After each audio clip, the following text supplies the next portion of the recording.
Guys, আমার একটা জিনিস মাথায় ঢোকে না। আমরা সিম্পলি একটা বাইক চালাই, তার জন্য আমাদের ইন্স্যুরেন্স, ট্যাক্স আরো কত কিছু দিতে হয়, কিন্তু এই পুলিশ প্রশাসন বা এই গভর্নমেন্টের চোখে কি এগুলো পড়ে না? এই যে দুদিকে এতগুলো করে বাস নিয়ে যাচ্ছে, এতখানি রাস্তা ব্লক করে, না আছে ইন্স্যুরেন্স, না আছে ট্যাক্স, না আছে পলিউশন, না আছে কিছু, গভর্নমেন্ট কি এদেরকে চোখ দিয়ে দেখে না? হ্যাঁ, এদের কোনো রকমই নেই। আর স্পিড, আরে বাপরে, মনে হচ্ছে যে আমার বাইকের থেকে আগে চলে যাচ্ছে।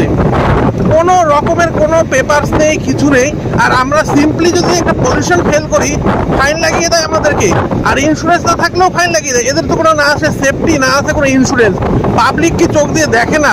এই যে এইসব ভটভটি গাড়িগুলো, এগুলোকে সত্যি ব্যান করা উচিত। মানে আমি বুঝতে পারি না গভর্নমেন্ট এগুলো কেন দেখে না।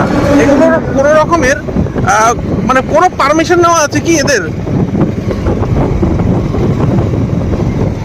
মানে আমি এটাই জানতে চাই, আমাকে প্লিজ এটাই তোমরা একটু বলো যে এদের কোন রকম কোন পারমিশন দেওয়া আছে যে এরা এরকম দুদিকে বাস দিয়ে রাস্তার অর্ধেক জায়গা কভার করে তারপরে এরা রাস্তা দিয়ে যেতে পারে? হ্যাঁ, আমি তো এটাই বুঝি না, পুলিশ প্রশাসন চোখ দিয়ে দেখে না এগুলো?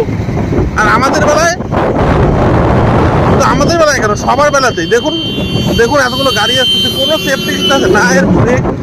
এর ব্রেক ভালো না, কিছু না, ইঞ্জিন ভালো, কোনো কিচ্ছু না, কিন্তু তারপরে একটা ডিজেল ইঞ্জিন দিয়ে চালিয়ে যাচ্ছে আরামসে। গাইস, আমি এটাই বলবো পুলিশ প্রশাসনকে, প্লিজ এগুলো বন্ধ করার ব্যবস্থা করুন। এগুলো দিয়ে জানি কিছু গরিব মানুষ এগুলো দিয়ে করে খাচ্ছে, ঠিক আছে, তো এভাবে তো যাওয়াটা ঠিক না। এভাবে তো পাবলিকের অনেক অসুবিধা। কোনো সেফটি আছে? দেখুন তো কিভাবে চালাচ্ছে, একবার ডাইনে একবার বাঁদিকে, না আছে ব্রেক কন্ট্রোল, না আছে কিছু, কিন্তু কেউ কিচ্ছু এগুলো বলবে না। আর যদি আমার গাড়িতে এখন ইন্স্যুরেন্স ফেল হয়, পলিউশন ফেল হয়, তাহলে আমাকে ফাইন খেতে হবে। এগুলো প্লিজ দেখা উচিত না?